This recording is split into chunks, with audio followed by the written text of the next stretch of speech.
The latest analysis shows from the total number of these cases confirmed in England by November 30, 12 were more than 14 days after receiving at least 2 doses of vaccine. 2 cases were more than 28 days after receiving a first dose of a vaccine. 6 were unvaccinated, while the remaining 2 had no available information. None of the people who tested positive for Omicron are known to have been hospitalized. But most of the cases have a specimen date that is very recent and that there is a lag between onset of infection and hospitalization and death, according to the HSA. UK health officials have confirmed they are investigating a sharp rise in the number of COVID test results that have a trait associated with the newly identified Omicron variant. One of its mutations produces S-gene target failure, SGTF, in about half the PCR tests in use throughout the country. This allows the variant to be distinguished from the Delta variant and provides insight over the spread of Omicron before full genomic sequencing occurs. But despite this, SGTF is also associated with other variants, including Alpha. The HSA said, the proportion of test results displaying SGTF has been very low in recent months, but an increase has been observed in the past week.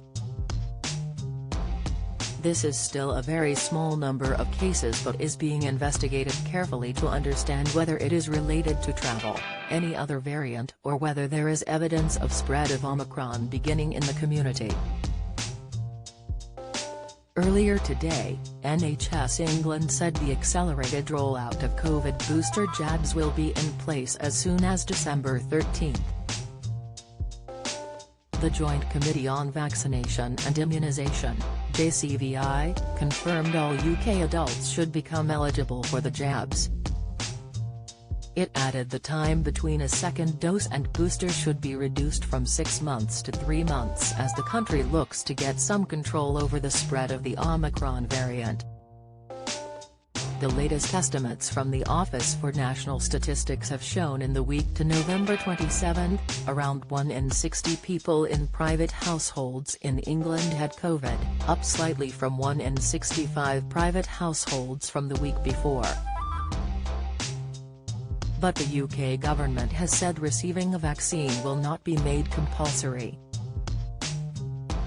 A spokesman for Prime Minister Boris Johnson said, "We've set out our policy on this and we've said it's not something that we would look to introduce.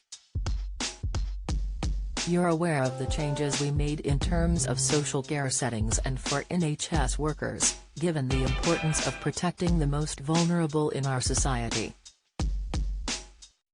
But there's no plans above and beyond that in that regard."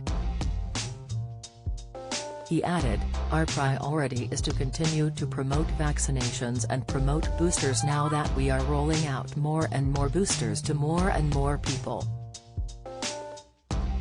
That is our priority, that's our focus, and that's what we're asking people to come forward and take."